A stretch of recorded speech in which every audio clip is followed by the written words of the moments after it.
Patrick Delarocque, bonjour. Bonjour. Vous êtes psychologue clinicien, praticien de la pédagogie psychosensorielle de l'écoute.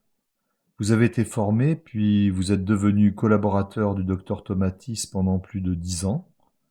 Vous avez ouvert des centres et formé des praticiens en Grande-Bretagne de 1994 à 2002. Maintenant, vous êtes installé à Toulouse, où vous dirigez le centre de l'écoute et du langage, que vous avez d'ailleurs créé. Dans cet enregistrement, vous allez nous parler du lien entre l'oreille et la voix, tel que l'a découvert le docteur Tomatis. Mais en introduction, pouvez-vous nous préciser sur quoi est fondée la démarche du docteur Tomatis? Alors tout a commencé juste après la guerre. Le docteur Tomatis venait de finir ses études d'ORL, donc il s'était spécialisé. Et il se trouve que il travaillait sur la surdité professionnelle, ce qui était tout nouveau à l'époque. Il travaillait aux arsenaux, donc sur des ouvriers qui travaillaient dans un bruit incroyable. Et il avait fait venir des audiomètres des États-Unis. Et il faisait donc les premières mesures audiométriques. Et en même temps, son père, qui était chanteur, pensait que lui était spécialiste du chant, alors qu'il n'était pas vraiment au départ. Lui envoyait beaucoup de ses amis qui avaient des problèmes à un moment donné pour chanter. Et lui, il savait pas trop quoi faire. Et donc, il a fait ce que faisaient les pontes à l'époque, c'était de donner des médicaments comme de la streptomycine qui, en fait, vont un peu tendre les cordes vocales. L'idée, c'était que si on chantait faux, c'était comme un violon qu'il fallait réaccorder. Et donc, c'est ce qu'il a fait avec un chanteur. Ça n'a pas marché, donc il a augmenté la dose jusqu'à ce que ce chanteur revienne affolé en disant qu'il avait cravaté. C'est donc une expression pour dire qu'en fait, à un moment donné sur scène, sa gorge s'est complètement serrée.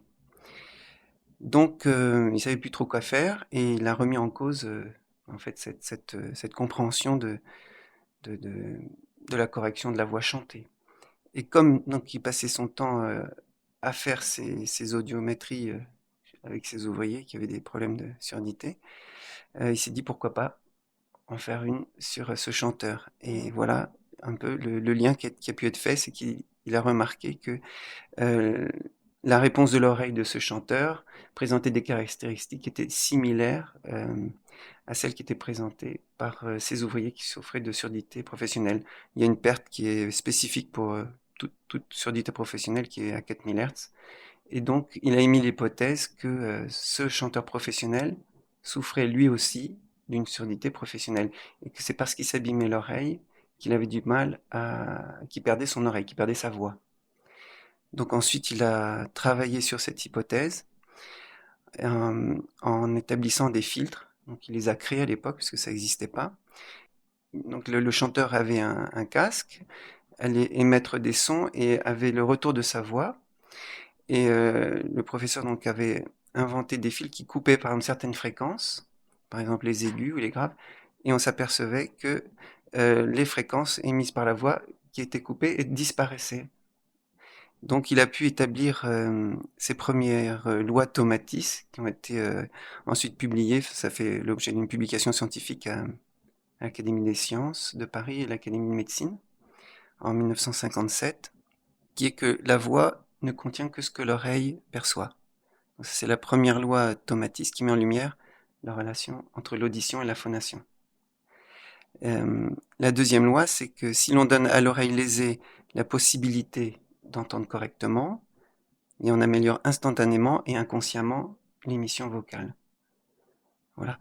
Et la troisième loi Tomatis, qui est l'ouverture à la thérapie, c'est qu'il est possible de transformer, de rééduquer la voix par une stimulation auditive entretenue pendant un temps suffisant. Donc en fait, c'est la loi de rémanence, donc qui est permise par l'appareil à effet Tomatis. Donc on pourrait expliquer tout ça. Donc, pour les auditeurs qui veulent en savoir plus, je les renvoie à l'enregistrement dans la même collection et chez le même éditeur sur la méthode Tomatis, expliquée par le professeur lui-même. Mais je reviens sur les lois fondamentales que vous venez d'énoncer, euh, notamment la voix ne contient que ce que l'oreille perçoit. Alors, imaginons, je suis chanteur, mais je peux être aussi enseignant, formateur, enfin, ou toute profession nécessitant une prise de parole en public. Tout d'un coup, je me rends compte que j'ai des problèmes avec ma voix. Si je vous ai bien compris, il faut que je soigne l'oreille. Oui, alors il peut y avoir d'autres aspects, hein. Les problèmes de voix peuvent être liés à des problèmes de larynx ou d'autres problèmes mécaniques ou physiologiques. Mais une fois qu'on a éliminé toutes ces possibilités, c'est sûr que l'oreille va être en prendre en compte. Donc, imaginons que j'ai des problèmes de voix en dehors de enfin, de tout problème pathologique patent. Mhm. Je me dis, bah tiens, je vais aller voir Patrick Delarocque dans son centre.